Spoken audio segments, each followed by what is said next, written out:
she would, of course, go on to become Queen Elizabeth I, but how long after this scandal? And we must remember that all of this happened within just 2 short years. How long after this did she take to the throne? So it's not many years at all, is it? It's about 9 years. Yeah, 9 years. So this all happens in 1549, and she comes to the throne in 1558. So we've also, between that, we've seen Edward die, and then Mary Edward the young king. Edward the young king dies.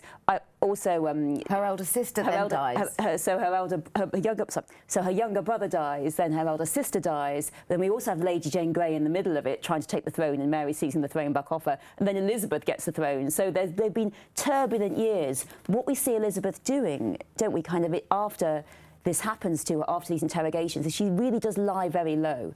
I think she realises that she's got to lie low. She can't be seen by anyone, and that, I think, also adds to this circumspect character that she has. So she lies low, but she also creates a network of very devoted advisors around her, very devoted. So even though she's having a very quiet time until she comes to the throne, she's got these marvellous advisors around her who then become totally devoted to her. And I think she learns a lot by watching, observing and seeing what happens, but being rather out of the way.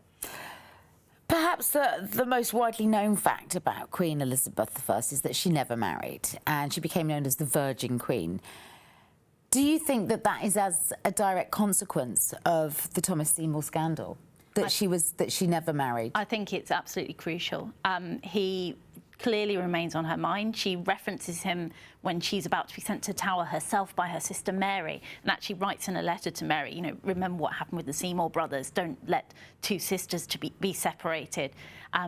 He is in her thoughts because he was an important figure in her early life, albeit quite a negative one, but, you know, very character forming. And I think what happens with Thomas Seymour and the danger that marriage and sexual relations represent to her through this, I think really is absolutely crucial in her decision that she is going to remain unmarried. And I think it's not necessarily fear of marriage itself, it's fear of what marriage represents, the fact that she will lose power, she will be dominated. This is really important, right, because in this day and age, of course, you know, we've just come to the end of a 70-year reign of a female monarch. But back then, doesn't matter that she's queen. The moment she marries, her power moves to her partner, and he becomes the power player, not her. The king. So by remaining single and unmarried, and therefore childless, she remains powerful. Yeah. And that's the choice she makes. It's the only way for a reigning queen in the 16th century to retain their power is to not marry. Wow. If you marry, your husband's a king. And she sees this as Mary, Queen of Scots, who does do the dynastic thing. She does get married to these awful husbands. Her cousin, who tries to seize all of her power. There's a lot of Marys, aren't there? And she saw it, but of course, you're right, Kate. She saw it with her sister, Mary I, who marries Philip of Spain, who then becomes this power-hungry player and treats her very badly. So Elizabeth has had a father who executed her mother, and then this stepfather who abuses her and then tries to marry her. And she sees her stepmothers dying in childbirth, the great danger of childbirth. Childbirth was the most risky thing a woman could do. And so you can really see, on top of that, why she won't marry. And above all, even if her husband didn't take power, if she has a son, that son, even if he can't sit up and has no teeth, he's better than her, he's more than her. And people might depose her for that son, even though he's a baby. And listen, the Parliament and government of the day were not happy about this, right? They actually requested in Parliament in 1559, they requested the Queen to marry. They said, as well for her own comfort and contentment as for assurance to the realm by her royal issue. In other words, you know, it'd be nice for you, Mom, but actually we need an heir. Begging her to get married. Yeah, and she was like, no, have you met Thomas Seymour? I think that was enough. Or my dad. Yeah, have you met my father? Have you seen what happened to my mother? You're all right, thanks. I'm just going to hang here with Kate Ashley and the other devotees.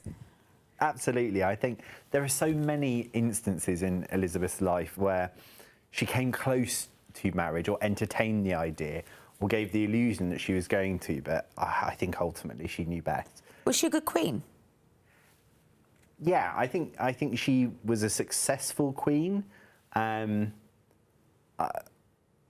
mean, it depends on what criteria you're looking at it from. Well, as I sit here today, she feels like quite a feminist to me, which would have been rarer than hen's teeth at the time.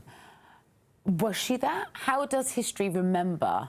So she's, she promotes herself as an exception. So, I mean, she's not really a feminist in that she doesn't promote any other women at all. Her government is man, queen. Shame. So no, she does nothing for women's rights. But that would have been very much how things were at the time. Women didn't have a voice unless they were royal. Women are inferior in the 16th century, and they all believe it. You know, she famously says, you know, I may have the body of a weak and feeble woman, and she probably believes that.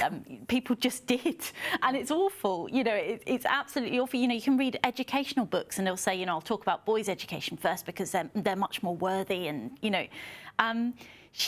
women were just inferior, and that was what everybody believed. They believed that they were sort of failed men to some extent. And so, no, I don't think she's a feminist. I do think she did advance women's rights to some extent in that she proved that you can be a successful and a long-reigning monarch in England. Whilst being unmarried and being motherless. Unmarried, yeah, absolutely, with no male. There's clearly no man pulling the strings with Elizabeth. But what was her legacy, do you think? I think her legacy was huge in that, I mean, we are still talking about her in a way that we talk about no other monarch. She is this Gloriana. There is so much mythology about Elizabeth. I agree. I don't necessarily think she was a feminist. She was probably as much of a feminist as Margaret Thatcher was, in that she was the first female prime minister. But did she play it like a man? I think she played it like a woman and like a man, and she knew how to negotiate the expectations of those roles. I think she had a marvellous mind, and I think she did an incredible job.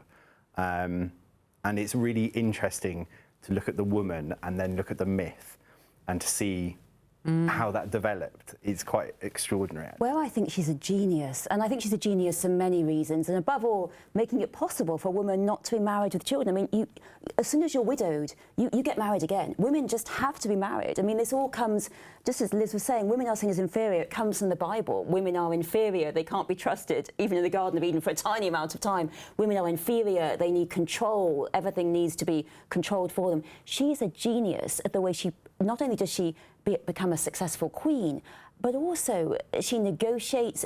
Britain's at peace. She has a religious settlement. Finally, we really see a end of the religious wars that have caused so many awful deaths. But where I think she's such a genius is her use of image and her use of propaganda. As Owen was saying, this is mythology, and she created that mythology. I mean, just look at this portrait that we've got here. She creates this mythology of grandeur and brilliance. And I do think that that's something that our three greatest queens have in common, how they use emerging technologies. She uses portraiture, Victoria uses photography, and Elizabeth II uses television. And they all use them to create this great mythological message, which is more powerful than the truth. Yeah. She is a marketer. She is, you know, the one-woman advertising agency. She really is.